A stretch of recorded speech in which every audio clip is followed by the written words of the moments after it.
어, 지난 시간에는 이제 어리석음에 대해서 이야기를 좀 했고요.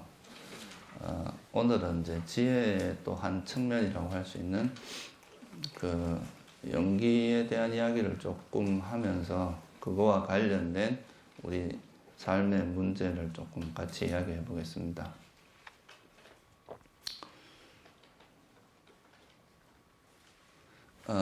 지금 이제 지난번에도 제가 이제 뭐 법회 때 계속 말씀을 드렸지만 이 불교에서 말하는 지혜라는 것의 의미가 일반적으로 우리가 세속에서 이야기하는 지혜하고는 의미가 조금 다르다고 말씀을 드렸습니다.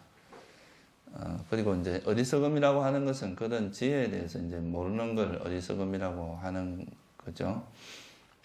근데 그 지혜의 내용 중에서 이제 지혜라는 것의 의미에서 우리가 사성제를 제대로 알지 못하는 것, 그거를 이제 지혜 어리석음이라고 이야기를 했고, 사성제를 제대로 이해하는 것이 이제 지혜입니다. 그러니까 그거는 뭐냐 하면 이제 지난번에도 말씀드렸지만 번뇌가 뭔지도 알고, 번뇌의 원인, 그리고 그 번뇌를 어떻게 하면 소멸시키고 어떻게 하면 이제 일어나지 않게 하는지, 일어난 번뇌는 다시 버리는 방법을 알고, 아직 일어나지 않은 번뇌는 아직 이제 아예 일어나지 않게 하는 그런 방법을 이해하는 게 바로 이제 이런 지혜의 내용이다. 불교에서 말하는 지혜의 내용이다. 이렇게 말할 수가 있는 거죠. 근데 그거하고 이제 약간 다른 각도에서 또 지혜를 이야기할 때는 항상 이제 연기에 대한 이야기를 합니다. 그러니까 연기라는 것의 의미를 잘 이해를 하고, 결국은 이제 우리 삶에서 일어나는 문제들이 다 조건에 의해서 발생하는 것이라는 것을 이해하는 것이 이제 또 우리가 불교적인 지혜를 개발하는 데 있어서 굉장히 중요한 부분이고, 또 이 연기적인 사고를 이해하는 것은 우리 삶에도 직접적으로 영향을 주는, 우리 삶에서 직접적으로 이제 써먹을 수도 있고 실제로 활용할 수 있는 그런 지혜라고도 말할 수 있습니다. 그러면 그냥 뭐 또 이제 아시는 분도 계시겠지만 잘 모르시는 분들을 위해서 그 연기라는 말의 뜻에 대해서 좀 이해를 하는 것이 좋지 않겠나 생각을 합니다. 그 이제 불교에서 연기라고 하는 말은 원래 팔리어에서 이제 빠띠자 사무빠다라고 하는 말의 번역입니다. 빠띠자 사무빠다라고 하는 그 원어가 있는데, 이 빠띠자라고 하는 것은 이제 조건 지어진 뭐 이런 뜻이고요. 그 사무빠다라는 말은 일어나다 이런 뜻입니다. 그래서 이제 이 연기라는 말, 중국에서 그래서 이 빠띠자라는 걸 이제 조건 연자로 번역을 했고, 그 일어난다는 것은 사무빠다는 이제 일어나다는 의미에서 기라고 번역을 했죠. 그래서 이제 이거는 조건 발생, 그러니까 뭐 한마디로 말하면 조건에서 일어난다. 조건 따라 일어난다. 뭐 이렇게 번역을 할 수 있고요. 중국어로 말하면 이제 그 연기로 번역이 된 거죠. 조건에서 일어난다 이렇게 해서.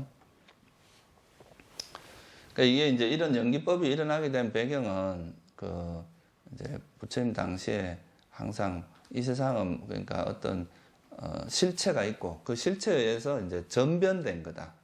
그러니까 실체가 이렇게 변화된 것, 이렇게 보는 입장이 이제 전변설이라 그래가지고 그 자아라든가 이런 것에 의해서 세상이 만들어졌다, 이제 변화되었다, 또는 뭐 조물주에서 창조가 되었다, 뭐 이렇게 보는 입장이 한 가지, 이런 걸 이제 우리가 통틀어서 상견이라고 이야기합니다. 영원하다는 견해를 이야기하는 거죠.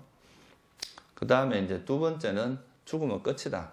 뭐 이 세상은 그냥 우연 발생적이고 그냥 이래 사람이 이래 태어났다는 것은 이제 이렇게 몸이 만들어졌다가 죽으면 그걸로 끝이지 그 다음에 뭐 어떤 후속 뭐는 없다.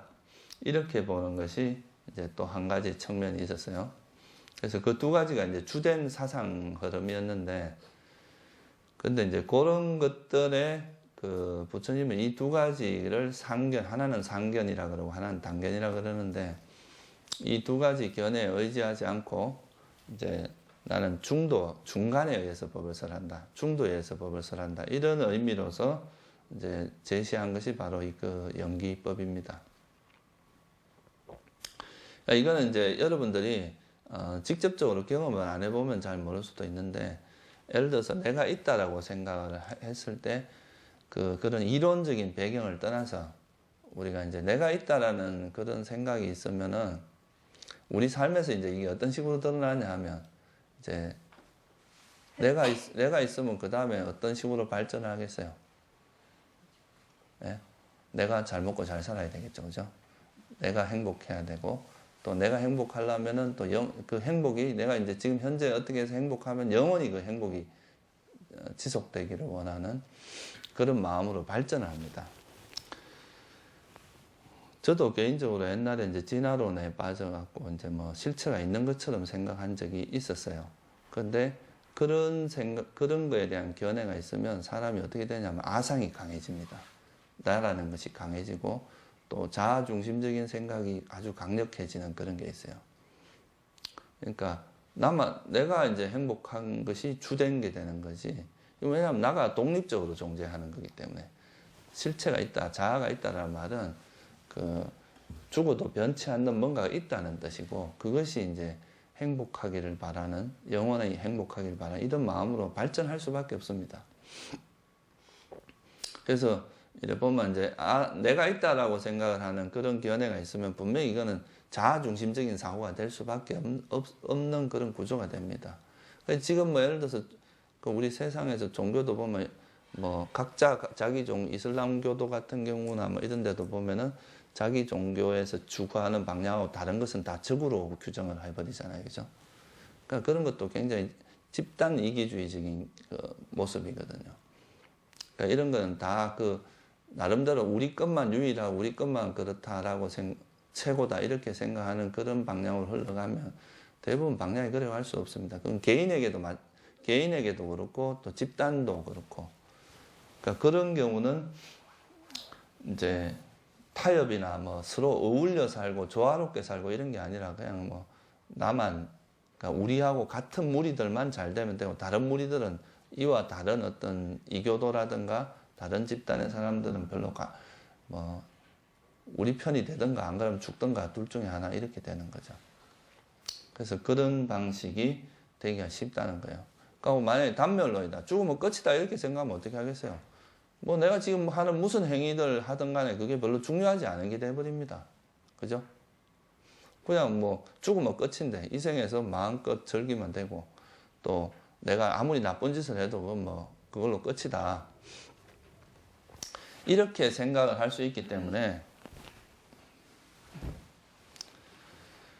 그래서 이런 견해가 어떻게 되냐에 따라서 우리 삶의 이런 문제가 상당히 달라진단 말이에요. 그죠? 킬링필드라고 아시죠? 그죠?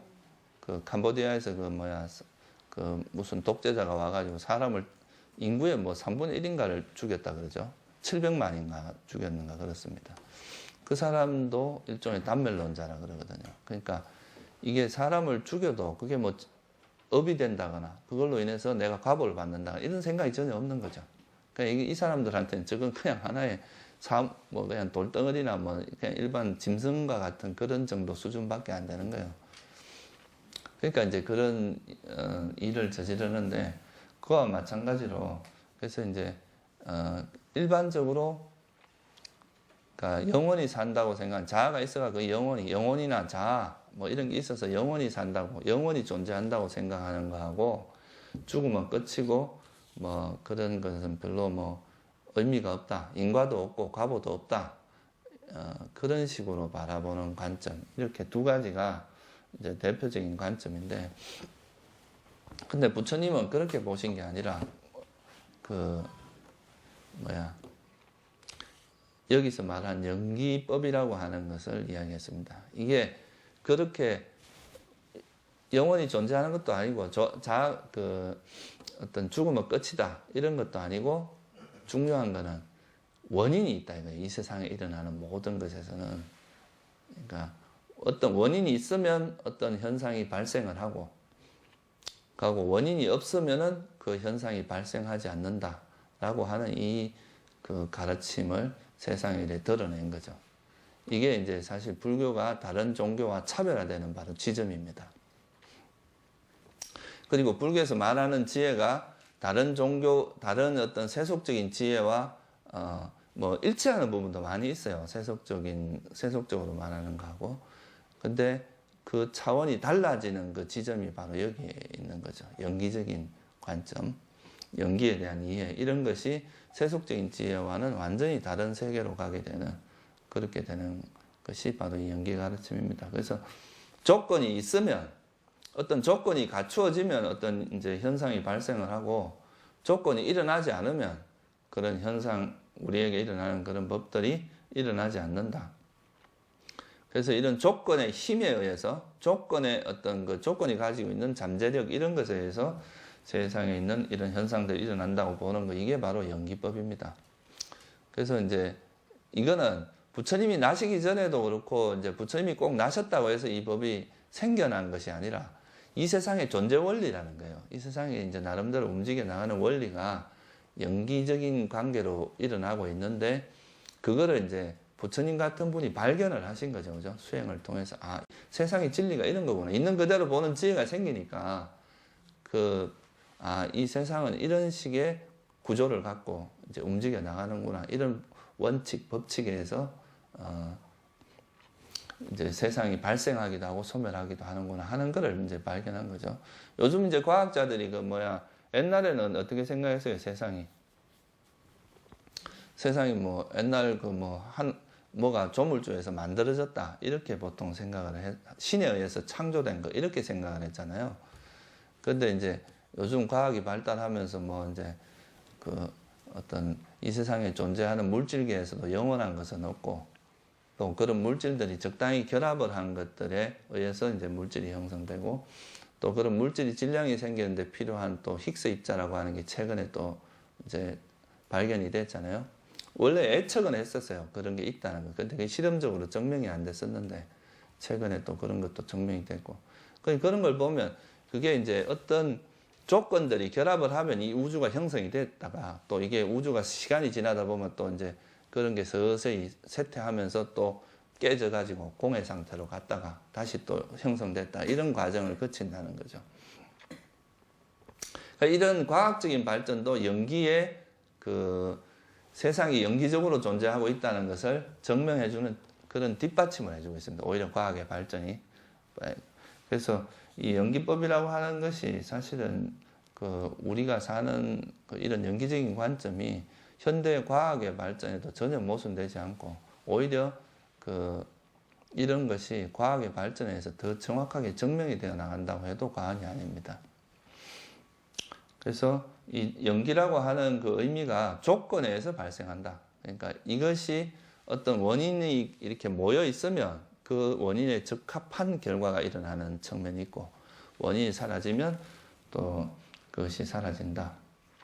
그래서 이 두 가지를 뭐라고 하냐면, 하나는 이 조건이 만들어지는 것을 조건 짓는 법이라고 이야기를 하고요. 조건에서 만들어진 것을 조건 따라 생긴 법이라고 이야기를 합니다. 그래서 예를 들어서 제가 이렇게 이걸 치면 소리가 나잖아요. 그죠? 그러면 이거 이렇게 두 개가 부딪히는 거, 이건 뭐가 되겠어요? 조건 짓는 법이 되겠죠. 그죠? 조건을 만든단 말이에요. 그럼 이거에서 소리가 났다 그러면 뭐가 되겠어요? 소리는 조건 따라 생긴 법이죠. 그죠? 이걸 조금 더 전문 용어로 이야기하면, 이 조건 짓는 법은 연기라고 이야기를 합니다. 이게 연기라고 이야기하는 거예요. 이건 왜냐하면 원래 연기라는 뜻은 조건에 의한 발생의 의미까지 포함되어 있습니다. 그렇지만 더 주안점이 있는 것은 어떤 조건에서 발생하냐가 더 중요하거든요. 그래서 이제 연기라고 이야기하고, 이 조건, 소리, 이거는 뭐냐면 연기된 법이다, 이렇게 이야기를 합니다. 이 조건에 의해서 발생된 법이다, 이런 말이죠. 그죠? 그래서 연기와 연기된 법, 이 두 가지를 이해하는 것이 이제 이런 연기법을 이해하는 데 있어서 아주 중요한 부분이 됩니다. 그래서 이걸 뭐라고 표현했느냐 하면, 이제 부처님께서 한마디로 말하면, 이것이 있으면 저것이 있고, 이것이 이제 없으면, 이것이 조건이 지어진 법이 없으면 저것이 없다, 소멸된다, 이렇게 표현을 한 거죠.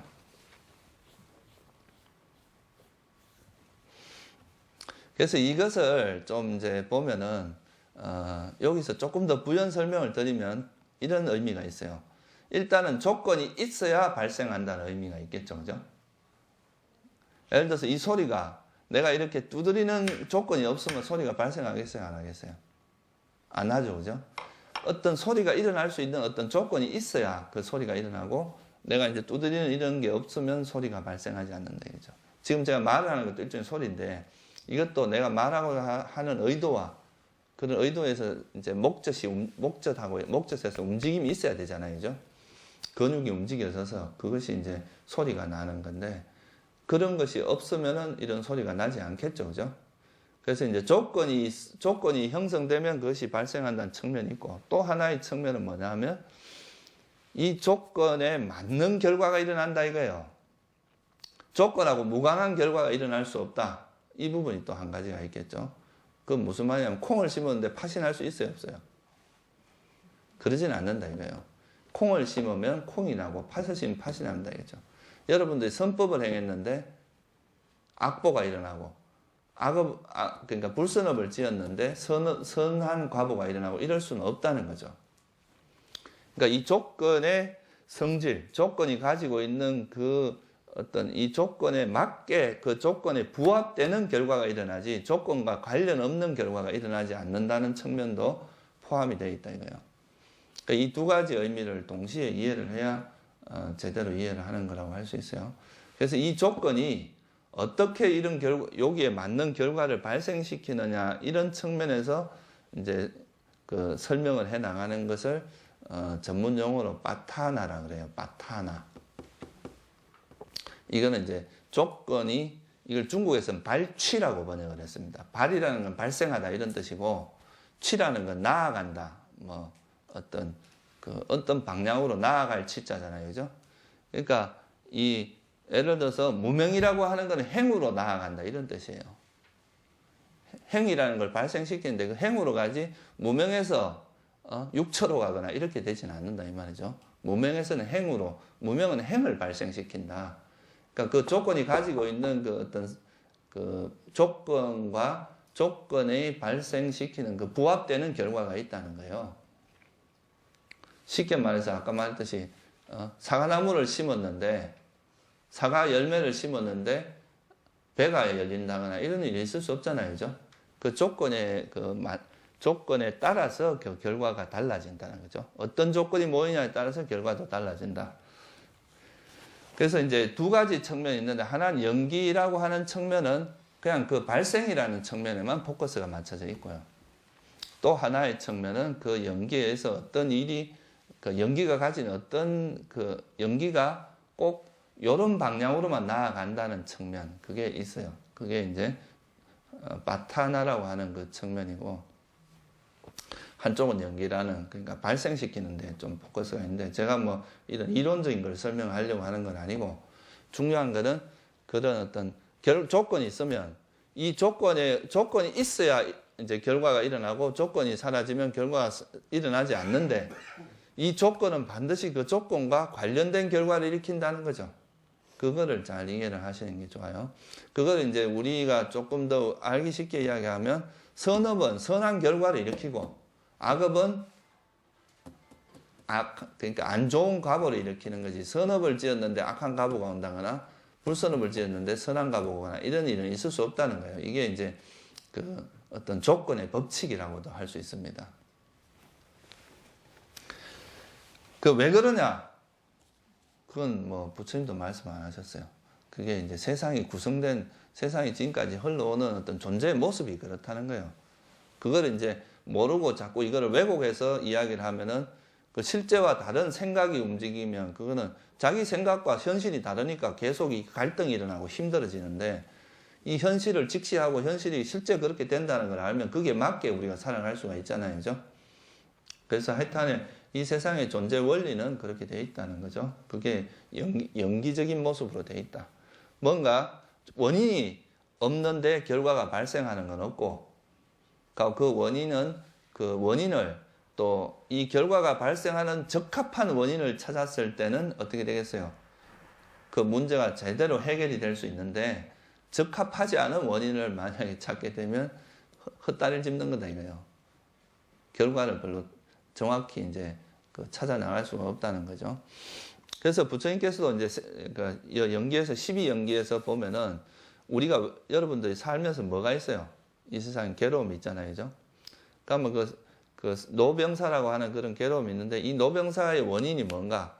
이거를 만약에 돈이 없어서다, 뭐 또는 뭐 하나님이 우리를 미워해서다, 뭐 이렇게 생각을 한다면 이거는 이제 그 조건의 이것의 정확한 원인을 찾은 거라고 볼 수가 없다는 거죠. 그러니까 이것이 가지고 있는 이 결과를 발생시키는 진실한 원인, 거짓이 아닌 원인, 그리고 다른 것으로부터 생겨나는 게 아니고 바로 이것에서 생겨나는 원인, 그리고 이것의 조건이 되는 원인, 그런 거를 찾아내는, 그것을 정확히 이해하는 게 바로 지혜고, 그게 바로 연기의 어떤 중요한 포인트입니다. 그러니까 여러분들이 세상을 살 때도 자기한테 어떤 문제가 생겨요. 괴로움이 생기거나 어떤 문제가 생기면 분명히 그건 원인이 있거든요. 그런 문제가 생기는 데 있어서. 그런 원인을 정말 이제 거짓이 아닌 거, 진실한 거, 내가 이고 싶어 하는 것이 아니라 실제 그거인 거. 그런 진실한 원인을 찾게 되면 그 문제를 해결하기가 쉬운데, 그게 아니라 사람들은, 그러니까 뭐 내가 괴로울 때 이것을 남을 탓으로 돌린다거나 또 뭐 이렇게 다른 데다가 문제를 돌린다거나 이렇게 하면 그거는 실제가 아닌 원인이잖아요, 그죠? 그런 것은 별로 좋은 결과를 일으키는, 문제를 해결할 수가 없습니다. 자꾸 꼬이는 거예요, 원인이 자꾸 더. 그래서 그런 진실된 원인을 찾는 것이 이런 연기에서도 또 아주 중요한 부분입니다. 그것의 조건이 되는 성질을 찾아야 된다 이거죠. 그래서 보면 이제 부처님은 이런 노병사의 원인은 뭐로 봤냐면 태어납니다. 태어나면 원인 뭐냐? 업이다.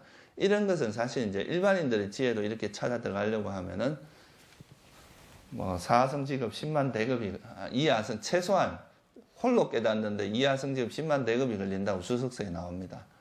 그거는 무슨 뜻이냐면 그만큼 장구한 세월이 걸린다는 거죠. 그죠? 스스로 하려면 수많은 시행착오를 겪어야 되고, 시행착오를 겪었다 해도 그것이 사실인지 아닌지 확신도 안 들어요. 아, 이게 맞나 안 맞나 이런 계속 의심이 함께 하게 됩니다. 그래서 이제 근데 이런 이제 우리는 다행히도 그런 부처님 같은 성각자가 있으시잖아요. 그죠? 그런 분이 계시니까 그런 분을 믿고 신뢰하는 거, 이게 이제 믿음이란 말이에요. 신심이고. 그래서 그런 믿음을 바탕으로 해서 이제 우리가 공부를 하면 이하성 직업이 아니라 여러분들이 뭐 이 생에도 끝낼 수 있고 더 빨리도 끝낼 수 있는 그런 가능성은 있는 거죠. 사람마다 물론 그건 달라요. 자기가 또 전생에 닦아온 그런 것이 다 다르기 때문에.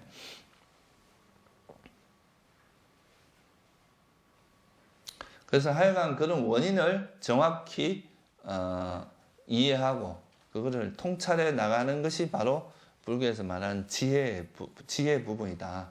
그게 바로 연기다. 연기적인 사고다. 이렇게 연기를 잘 이해하는 거다. 이렇게 말할 수 있습니다.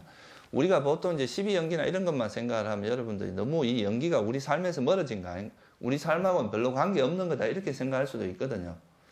근데 그게 아니라 지금 현재 여러분들에게 일어나는 어떤 문제라든가 이것이 잘 될 때도 잘 된 원인이 있고 잘 안 될 때도 잘 안 된 원인이 있거든요. 그런 것들을 여러분들이 해나가면서 그런 그런 원인을 잘 통찰하는 것들을 이해를 하면은 그 세상에서도 보통 우리가 잘 되는 단체나 잘 되는 곳에 가면 다 어떤 게 있느냐 하면 어떤 일을 하고 나면 반드시 그거 평가를 하잖아요. 그죠? 이것은 어떤 원인이 있고 뭐에서 실패를 했고 여기서 어떤 점이 보완돼야 되고 이런 걸 이제 평가를 해서 그거에서 장점은 취하고 잘못된 점은 보완하고 이렇게 하면 발전을 한단 말이에요. 근데 그냥 뭐 하고 나서 그냥 내팽개치고 그냥 그냥 되는 대로 내버려 두고 이러면은 그거는 정체됩니다. 그리고 또 이제 그러면 그런 건 보통 이제 퇴보하게 되고 나중에는 도태되는 경우가 많죠. 근데 우리가 삶에서 살 때도 여러분들이 예를 들면 우리 같은 수행자들은 번뇌를 버리는 게 이제 주된 거니까 번뇌가 일어나면 그 번뇌가 일어나는 정확한 원인이 있거든요. 그 원인을 잘 찾아서 그런 이것이 진실한 원인이다. 이것도 여러분이 되고 싶은 원인을 찾지 말고 이거여야 돼. 이거여야만 돼. 그러니까 자기가 정당화될 수 있는 원인을 찾는 게 아니에요. 자기를 합리화시키는 원인을 찾는 게 아니라 실제 원인을 찾아야 됩니다. 있는 그대로의 이제 실제로 그런 일이 발생하게 하는 원인을 찾아서 그 원인을 이런 것 때문에 일어나는구나. 그러면 이거를 버리는 것을, 이걸 어떻게 하면 소멸할 것인가. 그것도 버려질 때는 또 어떤 원인에 의해서 버려지는가. 이런 걸 또 이해를 잘 하면 그런 이제 우리한테 일어나는 번뇌들에 대한 지혜가 성장을 한단 말이에요. 그러면 그런 번뇌에 놀아나질 않습니다. 번뇌에 대한 이해가 없기 때문에 자꾸 놀아나는 거거든요. 그것이 얼마나 위험한지, 또 이것이 이런 게 있으면 그 다음에 이 번뇌가 어떻게 작용을 할 건지 이런 걸 모르기 때문에 자꾸 거기 놀아나는 거잖아요. 그래서 그런 이해가 바로 연기적인 이해다. 연기에 대한 이해다. 또는 원인에 대한 이해다. 조건에 대한 이해다. 이렇게 설명을 할 수 있습니다. 그래서 이제 우리가 윤회를 하는 것도 이제 왜 윤회가 일어나냐. 그거는 부처님께서 이제 들여다보니까 이제 왜 생노사가 일어나냐. 이건 업 때문이더라. 이거는 사실 여러분의 지혜로 접근하기는 정말 어려운 이야기입니다. 이거는 이제 정말 깨달은 특히 부처님 같은 분이라야 이제 찾을 수 있을 정도로 쉽지 않은 부분. 이거 왜냐하면 이 메커니즘을 이해하는 것은 정말 너무나 어려운 일이기 때문에. 그래서 하여튼간에 뭐 부처님 가르침에 따르면 12연기에 따르면 이제 이런 과보가 일어나는 게 이제 이런 업 때문이고, 업은 또 뭐 때문이냐. 바로 번뇌가 있기 때문에 이 업이 일어나는 거에 동력이 번뇌라 이거예요. 지금 보면 무명 때문에 행이 일어난다고 12연기에서 이야기하잖아요. 그죠? 그러니까 또 가래와 치착 때문에 업이 일어난다 그랬습니다. 그러니까 그런 어리석음이나 가래와 치착 이런 번뇌가 바탕이 돼서 이 번뇌를 바탕으로 해서 이제 일어나는 것이 바로 업이란 말이에요. 그래서 번뇌가 동력이 됩니다. 일종의 우리가 뭐 촛불이 타려면 거기에 그 연료가 있어야 되듯이 우리가 이제 의도적으로 뭔가 행위가 일어나고 이것도 하고 싶고 저것도 하고 싶고 저걸 얻고 싶고 이것도 성취하고 싶고 이런 것들은 다 그 밑뿌리에 뭐가 있어요? 어리석음을 바탕으로 한 가래가 있다 이거예요. 내가 뭔가를 하려고 하는 가래. 그래서 그것이 이제 동력이다. 이런 거를 이제 이해를 하게 되면 우리가 이제 그 번뇌를 버리게 되면 뭐가 깨지냐 하면 업이 일어나지 않겠죠. 더 이상 그죠? 더 이상 업을 짓지 않게 됩니다. 업을 짓지 않게 되면은 더 이상 이제 윤회도 없어진다는 거죠. 그래서 이제 이게 그 부처님께서 이제 우리가 살아가는 이 삶의 존재 원리에 대해서 간단하게 설명을 한 거예요. 이걸 이제 풀어서 설명하면 12연기로 설명을 할 수 있어요. 그러니까 왜 이 세상에서 일어나는 괴로움이 어떻게 해서 일어나는 것이냐. 그거를 이제 체계적으로 설명한 게 12연기고, 그것을 요약하자면 이제 번뇌가 있기 때문에 이제 여러분이 의도적인 행위, 또 소위 말해서 업이 일어나고, 그 업이 있기 때문에 계속 윤회를 하는 과보가 일어난다. 이런 구조가 계속 돌고 도는 게 바로 이제 우리 삶이다. 이렇게 보신 거죠. 그게 이제 연기의 내용이라고 할 수 있습니다. 그래서 이 연기법은 지금 여러분들이 형성된 거 이거는 연기된 법이에요. 그러니까 이미 조건에서 발생한 거고, 여기서 이 또 현재 연기돼 우리 몸은 이제 우리 몸과 마음은 조건에서 생긴 거지만 또 이것이 또 움직여 나가면서 새로운 또 원인을 만들어 나가잖아요. 그죠? 하여튼 연기는 조건이 뭔가를 알고 그거 조건에서 생긴 법이 뭔가를 아는 것이 아주 이제 중요한 부분이라는 것만 좀 간단히 이해를 하시고, 그래서 여기서 괴로움이 발생하는 구조를 12연기로 설명을 했는데 더 간단히 이야기를 하면은 왜 괴로움이 발생하는가, 이거는 정말 이제 이런 막 복잡한 이론을 떠나서 간단하게 한 가지로 이야기를 하면은 바로 감각 접촉 때문이다 이거예요. 이 괴로움이 발생하는 가장 주된 원인은 감각 접촉이다. 감각 접촉은 뭐겠어요? 예, 뭘 감각 접촉이라고 합니까? 우리 눈으로 형상을 보는 거 이것도 뭐예요? 감각 접촉이죠. 그죠? 형상이 만나는 거. 소리로, 그러니까 귀에서 소리가 들리는 것도 감각 접촉입니다. 냄새를 맡는 것도 감각 접촉이고, 또 몸에서 어떤 감촉을 느끼는 거 이런 것도 다 감각 접촉입니다. 그죠? 우리가 생각을 하는 것도 그 어떤 감각 접촉에서 일어나죠. 그래서 안이비설신의라고 하는 6가지 감각 기능에 의해서 색성향미촉법이라고 하는 6가지 대상을 만나는 이 대상과 마음이 만나는 그걸 감각 접촉이라고 하고, 그 감각 접촉이 일어날 때 뭐가 일어나요? 예? 식이 일어나죠. 그죠? 우리 식이 일어나는데, 이 식이 발생할 때 그러니까 감각 접촉, 그러니까 6개의 아니비설 신이와 색성미촉법이 만나서 그 식이 일어난 요거를 감각 접촉이라고 이야기하거든요. 그럼 이 감각 접촉이 일어날 때 일어나는 게 뭐냐면 느낌입니다. 느낌. 우리가 그런 말 하잖아요. 어디 미팅 가도 제일 먼저 이야기하는 게 뭐예요? 저 사람 느낌이 괜찮다. 저 사람은 느낌 파이다. 그러면 이제 딱 이 첫 인상이 아니다 이러면 그 다음부터는 이제 거의 90% 이상 안 됩니다.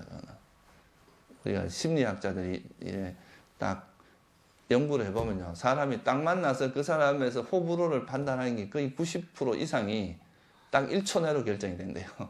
1초 안에 딱 보고 그 실험을 해봤죠. 첫인상, 딱 만날 때 인상을 적게 해서 다음에 또 한 3시간 정도 이야기를 하라고 해도 첫인상에서 안 좋은 사람과 되는 경우가 거의 없다는 거예요. 그래서 이제 감각 접촉에서 일어나는 그 느낌이 우리 삶에서 괴로움과 행복을 만들어냅니다. 그러니까 여러분들이 괴롭다고 하는 건 결국 뭐겠어요? 내가 괴롭다 하는 거는 이제 불교적으로 보면 뭐예요? 괴로운 느낌이 일어나는 겁니다. 그러니까 우리가 수온이라고 하는 그런 느낌이 그 만남을 통해서 느낌이 발생을 했어요. 그죠? 이 느낌은 아까 말한 걸로 보면 뭐예요? 연기된 법이겠죠? 그죠? 그럼 감각 접촉은 뭐가 되겠어요? 연기죠. 그러니까 조건이 됩니다. 감각 접촉이라는 조건을 통해서 그 결과로서 뭐가 일어났어요? 느낌이 일어났죠. 그죠? 그래서 이 느낌이라고 하는 것은 조건에서 발생한 거라는 거고, 이것은 이 느낌이 만약에 행복한 느낌이라면 여러분 뭐라고 생각을 하겠어요? 아, 내가 행복하다 이렇게 생각을 하고, 괴로움이 일어나면은 괴롭다 이렇게 생각을 한다는 거죠. 그래서 우리가 이제 우리가 보통 괴로움이라고 하는 것은 감각 접촉에서 일어난다 이렇게 보는 겁니다.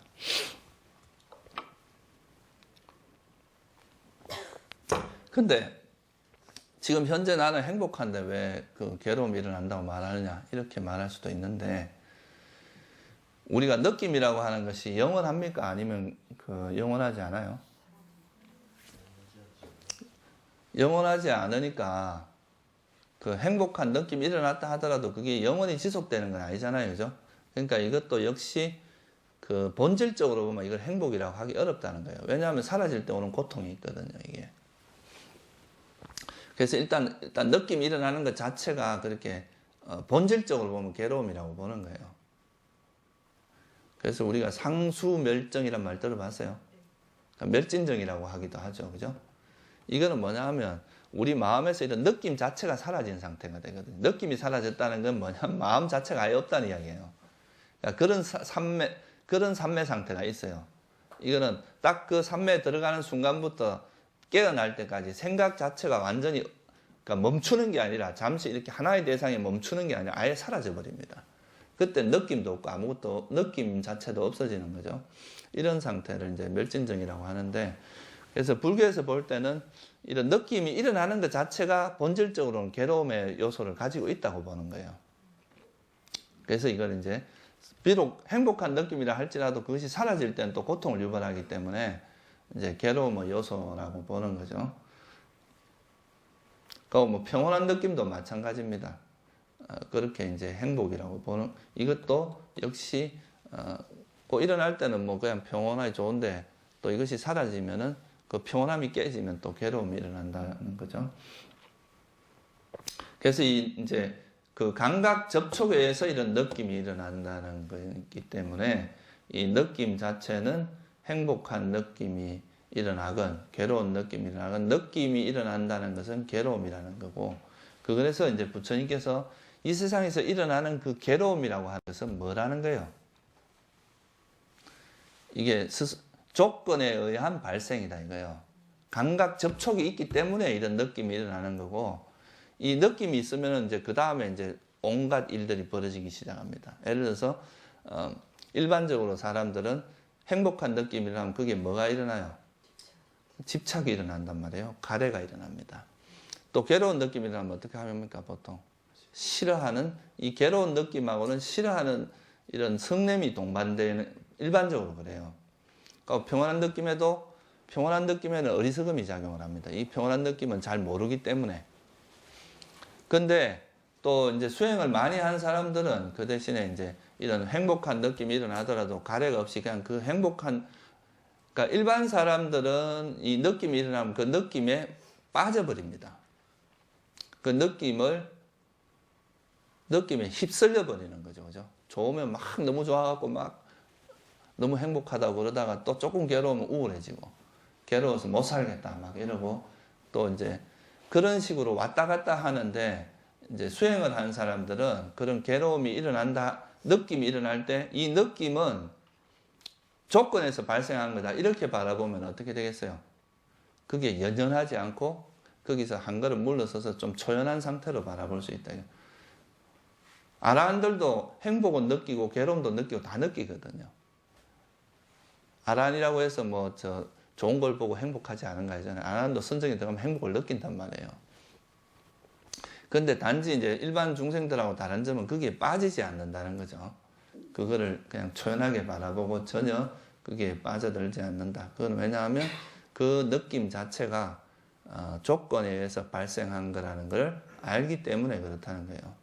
그런 지혜가 있기 때문에. 그래서 이제 부처님께서는 우리가 괴로움이라고 12연계에서 말하는, 우리가 이제 살면서 이런 생로병사의 괴로움, 행복한 사람과 만나지 못하는 괴로움, 사랑하는 사람과 만나지 못하는, 이별하는 괴로움, 또 미워하는 사람과 만나는 괴로움, 원하는 걸 얻지 못하는 괴로움, 또 막 슬픔, 비탄, 탄식, 절망, 좌절, 이런 것들, 그런 괴로움들이 있는데, 그런 괴로움의 그 근본 원인을 들여다보면 다 이게 감각 접촉에서 일어나는 것이 뿐이더라. 이게 되게 중요한 이야기입니다.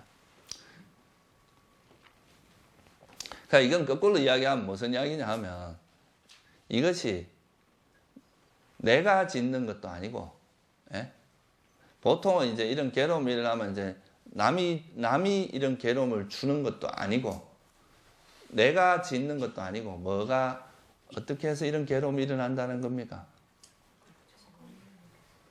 어떤 조건이 형성되면 이 괴로움이 일어난다는 거죠. 그죠? 그러니까 이 조건이 사라지면 괴로움도 사라진다 이거예요.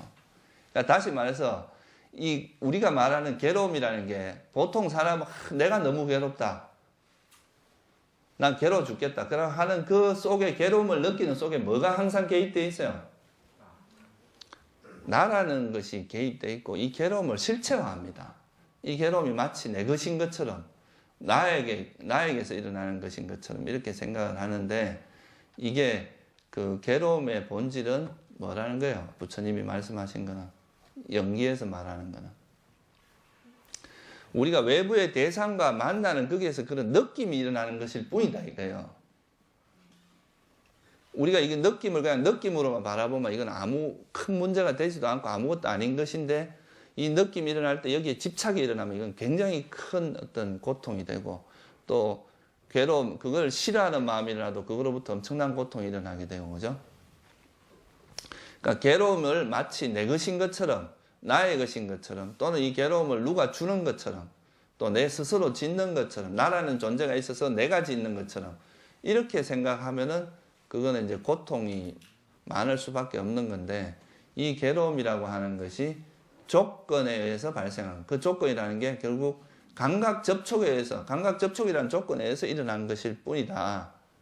감각 접촉에서 일어난 것이다. 이렇게 바라본다면, 그런 지혜가 작용한다면, 물론 괴로움, 느낌은 그대로 일어날 겁니다. 그렇지만 그 괴로움에 어떻게 되겠어요? 빠지지 않는다 이거예요.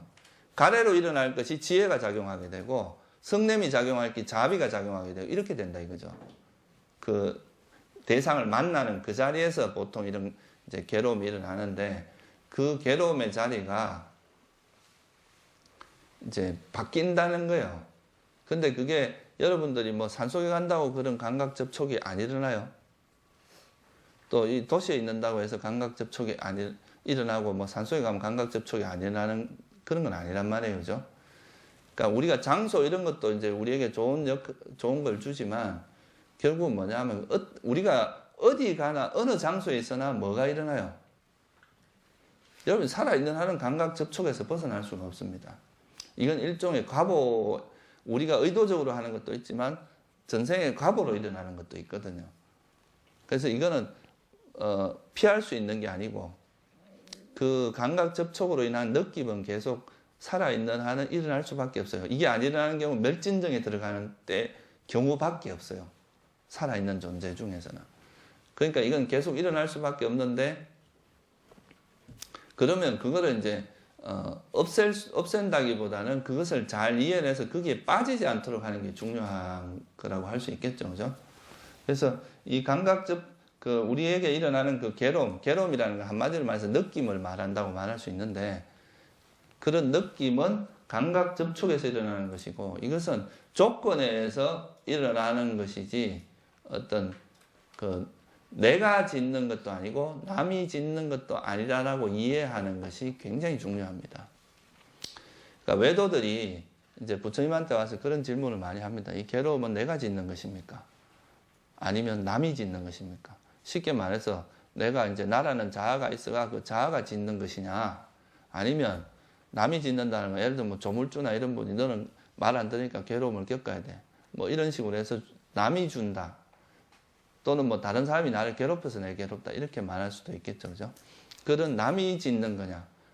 내가 짓는 것도 아니고 남이 짓는 것도 아니냐. 이런 질문을 하면 그때 항상 부처님이 하시는 말씀은 내가 짓는 것도 아니고 남이 짓는 것도 아니고 뭐라는 거예요? 조건에 의해서 발생한다. 그러니까 이건 한마디로 말하면 연기된 법이다. 이게 괴로움이라고 하는 것은 조건에 의해서 연기된 법이라는 게 조건에 의해서 발생한 법이다. 이 말이죠. 그래서 조건에서 생긴 것인 것. 이것이 있으면 저것이 있고 이것이 없으면 저것이 없는 조건에서 발생한 것이라는 것은 뭘 의미하냐 하면 내 것이 아니다. 내 거라고 할 만한 것이 없다. 그런 말이거든요. 그러면 그게 어떻게 이야기를 할 수 있어요? 남을 탓을 해가 되겠어요? 안 되겠어요? 네? 이게 남의 탓이라고 볼 수 있어요? 없어요? 그리고 내 탓이라고 할 수도 있어요? 없어요? 내가 짓는 게 아니다 이거예요. 물론 그런 건 있어요. 근데 아까 말했듯이 연기는 두 가지 측면이 있습니다. 첫째는 내가 이런 업을 짓는다. 이 업을 짓는다는 건 결국 뭐냐면 이게 원인이 되는 거죠. 그죠? 이 업에 의해서 또 나중에 결과를 만들어내기 때문에 과거의 결과도 있지만 현재 여러분들이 살아가면서 업을 짓는 건 하나의 원인이 됩니다. 조건이 됩니다. 그럼 이 조건에서 반드시 뭐가 일어나요? 조건이 있으면 그 조건에 맞는 결과가 반드시 일어나게 되어 있습니다. 조건이 없다면 안 일어나지만 조건이 있는 한은 내가 일어나지 말라 한다고 해서 안 일어나지 않는다 이거죠. 여러분들 예를 들어서 이제 뭐 자살하거나 이런 경우에 나는 세상이 살기가 싫고 다음에는 정말 태어나지 않는 곳에서 다시는 태어나고 싶지 않다 하고 죽는다고 해서 불교적으로 보면 안 태어나지 않아요. 왜냐하면 아직까지 여러분은 업이라는 조건이 남아있기 때문에 반드시 태어나게 돼 있다 이거예요. 조건이 있으면은 어떻게 보면 이건 조건의 그 세상의 원리는 무자비합니다. 내가 이랬으면 좋겠다고 아무리 간절하게 원해도 그 조건을 바꾸지 않는다면 결과는 일어납니다. 내가 너무 힘들어서 다음엔 정말 안 태어나고 싶다고 해서 안 태어나지는 게 아니라는 거죠. 정말 안 태어나고 싶으면은 번뇌를 버려서 아라한이 돼야 됩니다. 아라한이 되지 않는 이상은 태어나고 싶지 않다고 해도 태어나야 돼요. 그래서 이건 조건이라는 것이 어떻게 보면 좀 여러분들 그래서 이 불교 공부를 좀 깊이 하다 보면 조금 무섭다기보다 두려움을 느낄 수도 있습니다. 그게 뭐냐 하면 내가 이 한 생각을 일으키는 것이 참 한 번 이런 그 생각을 일으키는 이것이 되게 이렇게 결과가 예민해진다 이거예요. 자기가 하는 행위 하나하나에 대해서. 그러니까 그런 인과에 대해서 이제 이해를 하게 되면 사소한 그 잘못에도 두려움을 느낀다 이거예요. 그러니까 경전에도 보면 그런 게 나옵니다. 사소한 허물에도 두려워한다 이런 말이 있거든요. 그러니까 그게 뭐냐, 그만큼 이런 조건이 있으면 그것에 대한 결과가 발생한다는 것을 잘 이해하기 때문에 아주 사소한 거라도 악행을 하지 않으려고 한다 이거예요. 그죠? 그래서 이런 조건이 있으면 그 조건에 부합되는 그 조건에 맞는 결과가 발생한다는 거, 이거는 뭐냐 하면 인과의 측면이라고 할 수 있어요. 어떤 조건이 있으면 반드시 그에 맞는 결과는 일어날 수밖에 없다. 이런 측면이 하나가 있고, 연계해서 두 번째 측면은 뭐냐 하면 그럼에도 불구하고 이건 또 조건에 의해서 일어났다가 반드시 조건이 사라지면 어떻게 돼요? 이게 사라진다 이거예요. 사라진다는 의미는 또 뭐로 이야기하냐면 이것은 실체가 없다, 무하다 이런 뜻도 되거든요. 공이다. 그러니까 어떤 우리가 일으키는 의도나 이런 그 결과들이 영원한 것은 아니다 이 말이에요. 그러니까 조건이 있을 땐 일어나고 조건이 없으면 사라진다는 의미는, 그러니까 분명히 내가 하는 행위가 어떤 다음에 결과를 미치는 측면도 있지만 이것은 또 본질적으로 보면 이것 자체도 뭐라는 의미가 있어요.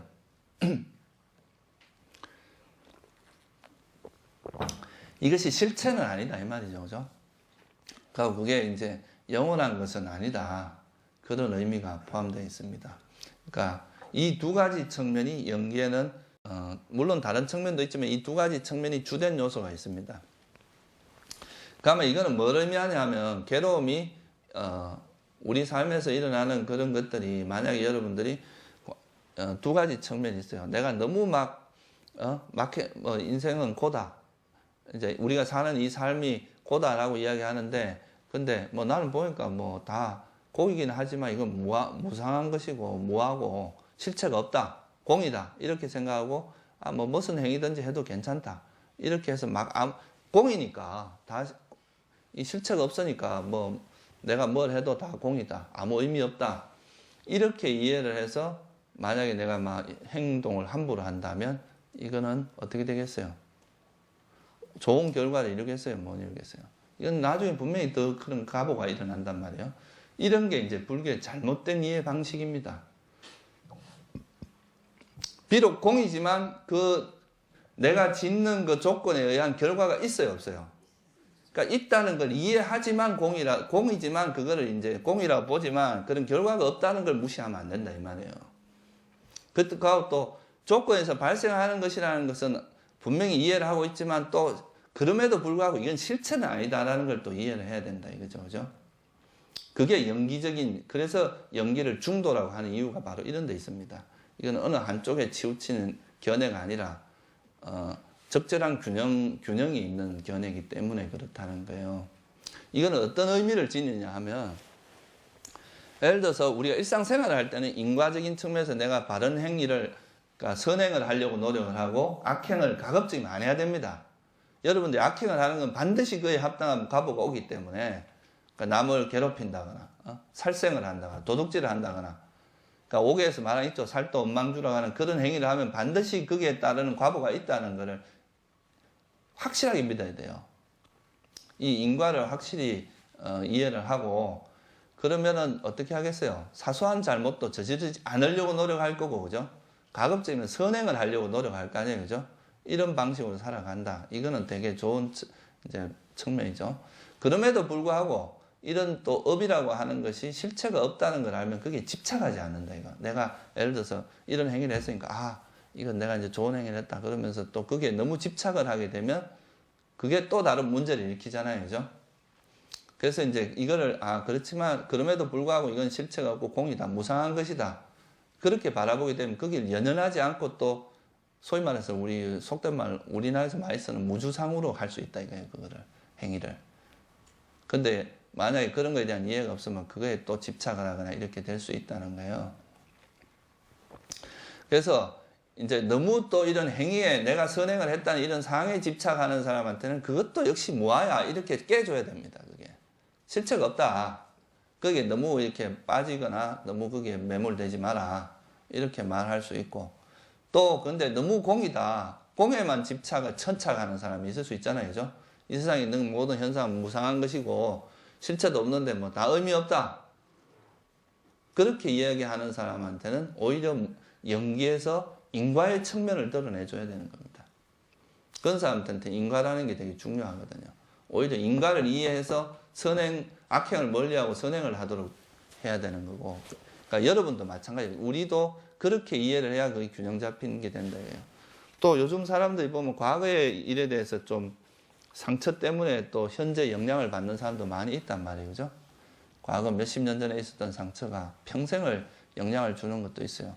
근데 그런 거에 그 대부분의 그 이제 그런 사람들이 그런 상처를 갖고 사는 데는 뭐가 있느냐 하면 내가 왜 그랬을까? 나는 자책을 한다거나 또는 남을 원망하는 마음이 반드시 포함되어 있습니다.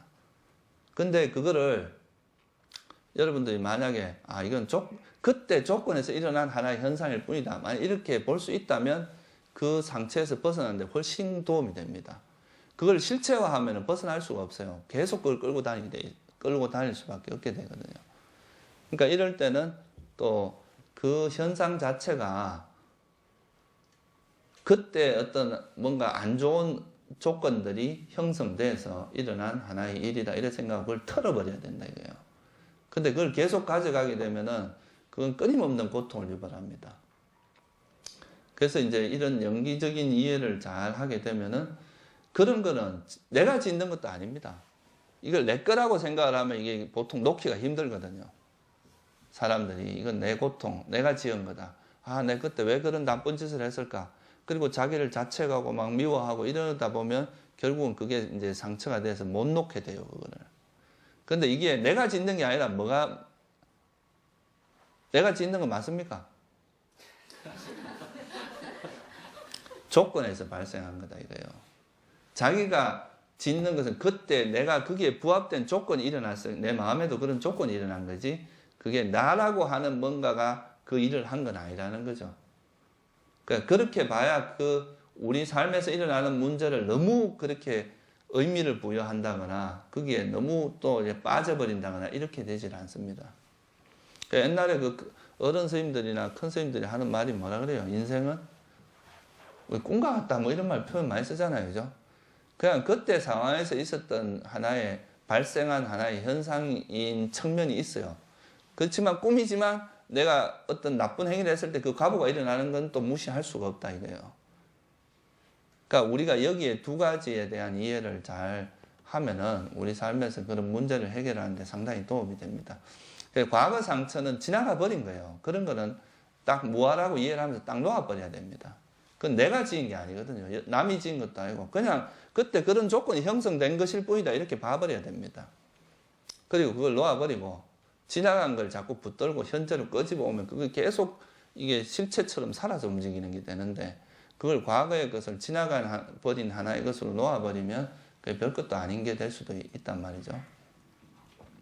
또 그럼에도 불구하고 그런 과거의 것은 연연하지 않고 미래의 것을 뭐 이렇게 집착하고 그러진 않지만 현재 여러분이 살아갈 때는 또 현재 이 순간에는 선행을 하려고 노력을 해야 된다 이거예요. 지금 살아가는 이 순간은 또 그 선행을 함으로써 그거에 대한 좋은 결과가 일어날 수밖에 없잖아요. 그죠? 그래서 그런 선행을 하려고 노력하고 이렇게 하는 것이 바로 이제 수행자의 삶이다. 이렇게 말할 수 있어요. 과거나 미래에 너무 여러분들이 끄달릴 필요가 없어요. 이미 지나가 버린 거 어떡하겠어요? 그때 사람은 벌써 사라져 버린 사람입니다. 여러분 그런 일을 겪을 때는 벌써 그때 있었던 몸도 그때 몸이 아니고 지금 몸은 마음도 그때하고 지금은 다른 마음이 돼 있어요. 근데 왜 그 과거의 것을 자꾸 현실을 끄집어하고 또 고통받고 그럴 필요가 없다 이거죠. 과거는 털어버리고 미래를 자꾸 오지도 않은 미래를 바라지 말고 지금 이 순간에 어떻게 하면 내가 선행을 하고 또 알아차림을 잘 유지하면서 지혜를 개발하고 이런데 이렇게 살아갈 건가 여기에 포커스를 맞춰서 살아가는 것이 이제 수행자의 삶이고 그렇게 하는 것이 여러분에게 큰 이익이 있습니다. 그러니까 지나가 버린 건 여러분이 바꿀 수 있는 게 아니에요. 그거는. 되돌릴 수 있는 게 아니죠. 이미 지나가 버리고 사라져 버린 걸 어떻게 바꾼단 말이에요. 그죠? 단지 이제 그걸 바꾸고 싶으면 과거의 악행에 대해서 내가 속죄하는 길은 지금 현재 열심히 잘 살고 지금 오히려 좋은 일을 많이 하고 선행을 많이 하는 게 현실적인 답이다 이거죠. 그죠? 이건 할 수 있는 거예요. 그렇지만 과거를 드러내고 버리고 이러는 거는 내가 할 수 있는 게 아니고 드러낼 필요도 없어. 이미 사라져버린 걸 뭘 드러내요. 그러니까. 근데 내가 자꾸 그걸 집착하면서 현실로 끄집어 와서 그게 문제가 되는 거잖아요. 그죠? 그래서 한마디로 말해서 부처님께서 말한 연기된 법, 이 세상에 존재하는 건 다 연기된 법입니다. 그러니까 조건에서 발생한 거다. 이거 이 세상에 존재하는 모든 여러분도 다 연기된 법이고, 이 책상도 연기된 법이고, 이 컵도 연기된 법이다 이거예요. 이 연기된 법이라는 건 조건에서 발생한 거고, 조건에서 발생한 것은 조건이 사라지면 이것도 사라진다 이 말이에요. 여기에 뭐가 내가 있고 남이 있고 있냐 이거죠. 그냥 단지 조건이 있을 뿐이지 나라는 것도 없고 남도 없다 이거예요. 그래서 이 세상이라고 하는 것은 어떤 나와 남의 관계라기보단 연기적인 관계다 이거예요. 조건에 서로가 이렇게 연기적으로 조건에서 서로 의지하고 있는 그런 관계고 그런 것이지, 나만 따로 딱 돼서 독립적으로 이게 나다, 이건 남이다 이렇게 말할 수 있는 게 없다는 거예요.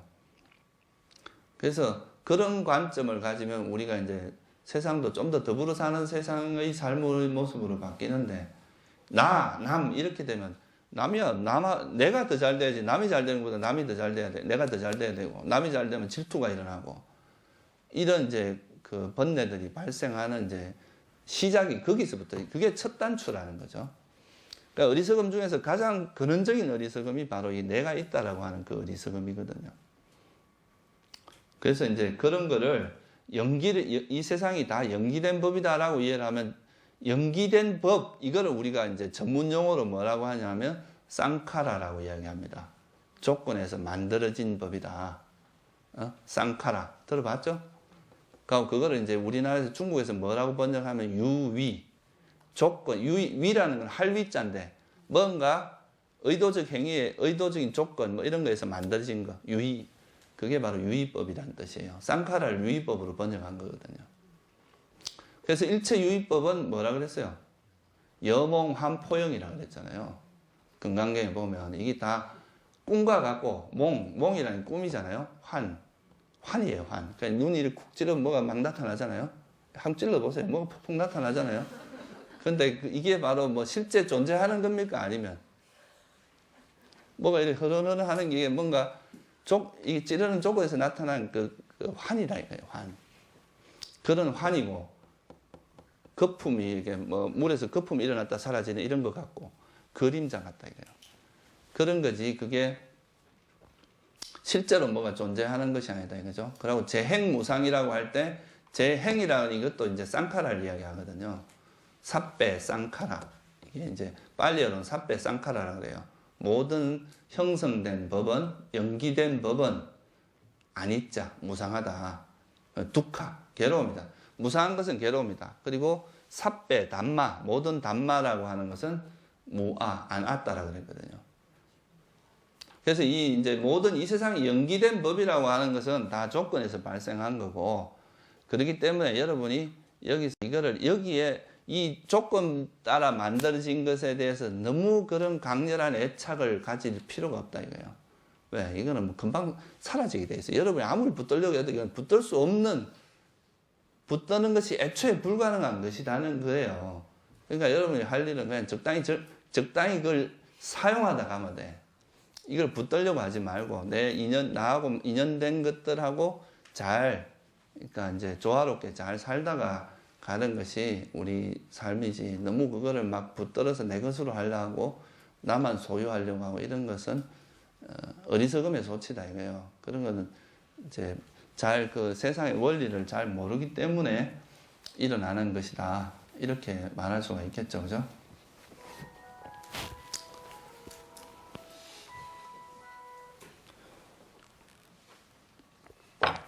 그래서 이제 이거는 좀 더 확장하면, 여러분들 이제 남을 위해서 우리가 기도도 하고 남을 위해서 자애심도 개발하고 하는데, 그 이면에는 남을 위해서도 있지만 사실 자기를 위해서도 기도를 해야 된다. 이건 뭐냐면 결국은 그 말에, 이건 나와 남이라고, 이때 나와 남이라고 하는 건 개념적인 의미입니다. 실제로 나와 남이 있다는 의미가 아니라 그냥 이제 나라는 이 몸을 인연해서 일어나는 존재가 있고, 또 다른 몸을 인연해서 일어나는 존재가 있잖아요, 그죠? 그런 이제 어떤 세속적인 의미에서 나와 남이라는 의미지, 다 연기된 법이다 이거예요. 그래서 다 그렇기 때문에 서로가 이제 그물망처럼 서로 이렇게 얽혀 있는 거거든요. 우리 삶이라는 게. 그러니까 뭐가 우리나라에서는 그 불이법무이라는 표현 하잖아요. 둘이 아니다. 그 진짜 똑같다는 이야기하고 다르거든요. 그거는 둘이 아니다가 아니라 똑같다는 이야기가 아니라 이제 서로 연관되어 있다. 나와 남을 딱 구분할 수 있는 건 없다는 거죠. 왜냐하면 연기적인 관계이기 때문에. 그렇기 때문에 그러니까 남에게 용서를 하고 이런 것도 중요하지만 나도 내 마음에서 일어나는 것도 남에게 일어나는 것도 연기된 법이기 때문에 집착할 게 없어요. 그렇지만 나에게 일어나는 내 마음에서 일어나는 이런 것들도 결국 뭐라는 거예요? 연기된 법이다 이거예요. 그죠? 그러니까 이건 나라고 하는 그런 실체도 없고 이 실체가 있는 게 아니니까 자기 자신에게도 그런 자애심을 일으키는 게 되게 중요합니다. 보통 이제 남을 위해서 기도하고 남을 위해서 자애심을 일으키는 건 익숙한데 자기 자신, 자기 연민. 요즘 뭐 얼마 전에 뭐 외국의 어떤 교수가 와서 한 게 자기 연민이라는 말이 있거든요. 자기 자신에 대해서도 이제 자기를 사랑하고 자기를 불쌍히 여기고 여러분도 윤회한다고 참 불쌍하잖아요. 그죠? 우리 중생들이 참 불쌍합니다. 이 험난한 세상을 살아가는 게 이 욕계는 특히나 요즘 우리나라의 이 생존 경쟁이 너무 심해갖고 고생이 많아요. 그러니까 자기 스스로도 연민심을 가지고 남뿐만 아니라 자기 자신에게도 그래가지고 그러면은 이제 내가 나를 사랑 안 하는데 남이 나를 사랑 절대 안 해주거든요. 그러니까 자기 스스로가 자기를 이제 인정하고 또 자기 부족한 거는 누구나 다 부족합니다. 사람들은 다 부족한 건데 그거를 싫어하는 마음을 일으키면 그게 더 커져요. 그냥 내가 아직 2년이 이 정도밖에 안 되나 보다 하고 그걸 받아들이고 여기서 더 발전하려고 노력하는 게 중요하거든요. 그렇게 하면은 좀 더 이제 세상을 바라보는 관점의 변화가 일어납니다. 이게 바로 이제 제가 요즘 자주 이야기하는 게 그게 우리나라가 너무 이렇게 각박해진 거는 다 지만 잘 먹고 잘 살면 된다. 이런 생각이 강해서 그래요. 자기 집단, 자기 집단, 뭐 교회 같으면 뭐 맨날 내가 어디 가면은 막 사탄이라고 막 이래 쫓아다니는 사람도 있거든요. 제가 사탄같이 생겼어요. 그런 건 아니란 말이에요. 근데 이게 이제 자기하고 조금만 다르면 그냥 이거를 자기 생각과 좀만 다르면 그런 걸 인정을 못하고 자기하고 생각이 다르다는 이유만 가지고 막 공격하고 그 사람을 해치려고 하고 이런 거는 절대 예수님이 말한 사랑이 아니거든요. 예수님은 절대 그런 분이 아니에요. 근데 이제 그런 식으로 하는 것이 다 이게 사실은 어리석음의 소치거든요. 어떻게 이웃을 사랑하라 그랬지 누가 그렇게 하라 그랬어요.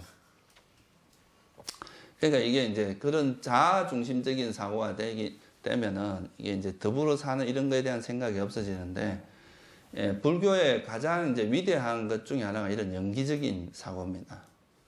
이 세상이 다 서로 연관되어 있고 우리가 이제 다 서로 의지하는 관계다 이 말이거든요. 조건 지어졌단 말은 의지한단 말도 돼요. 그러니까 이 두드리는 거 의지하지 않고 일어날 수는 없잖아요. 그죠? 그런 것이기 때문에 이제 함께 잘 사는, 더불어 잘 사는 이런 관점이 변한다 이거예요. 우리가 지구라는 것도 이래 좀 그냥 우리가 괴롭히고 내 하고 싶은 대로 다 하는 게 아니라 우리 지구가 또 건강해야 우리 사람이 건강해질 수 있잖아요. 비록 무정지물이지만 이거를 이제 우리가 잘 서로 이렇게 잘 서로에게 손해 안 되는 걸 함으로써 같이 잘 사는 게 되는데 그래서 이제 그런 부분이 바로 이제 자아 중심적인 그런 사고에서 이런 연기적인 사고로 변해야 된다 이거예요. 이게 인식의 전환이거든요.